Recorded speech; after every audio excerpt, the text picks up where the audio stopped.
This morning, a growing number of Republicans lining up to defend Federal Reserve Chair Jerome Powell as he faces an unprecedented criminal investigation from the Trump administration. I know Chairman Powell very well.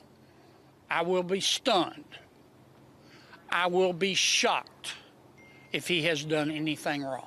I don't think Jay Powell's a criminal. I think he's a bad Fed chair. Senator Tom Tillis labeling it amateur hour, saying the investigation calls into question the credibility of the Justice Department. Tillis, a key Republican who also sits on the Senate Banking Committee, threatening to block any of the president's future Fed nominees until the investigation into Powell is resolved. My message to whoever who went after what I consider to be vindictive prosecution to grow up and give the president better advice. And this morning, sources tell ABC News Treasury Secretary Scott Bessent was unhappy with the decision to investigate Powell, calling it a distraction. Sources say Bessent conveyed those concerns directly to the president. Overnight, U.S. Attorney Jeanine Pirro defending the investigation, claiming that her office contacted the Federal Reserve multiple times but when ignored, writing none of this would have happened if they had just responded to our outreach. Powell insists that the investigation is politically motivated. The threat of criminal charges is a consequence of the Federal Reserve setting interest rates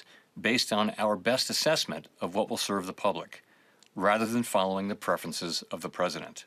The investigation hinges on Powell's testimony on Capitol Hill about the rising cost of renovations to the Fed's headquarters, now $2.5 billion. The plans were first approved in 2017 during President Trump's first term and before he appointed Powell. For months, the president has repeatedly attacked Powell and sought to pressure him to lower interest rates. But the White House insists the president did not direct DOJ to act, even though President Trump said this just 2 weeks ago. We're thinking about bringing a suit against Powell for incompetence. Because think of it, these aren't outstanding buildings. These are small buildings.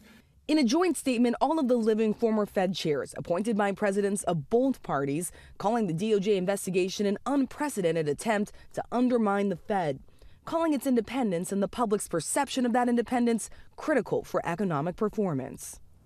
In a statement, the Department of Treasury says there is no daylight between President Trump and Secretary Bessent. Today, President Trump travels to Michigan to deliver a speech focused on the economy, but much of that has been overshadowed by this investigation into Powell. George. Okay, Rachel, thanks very much.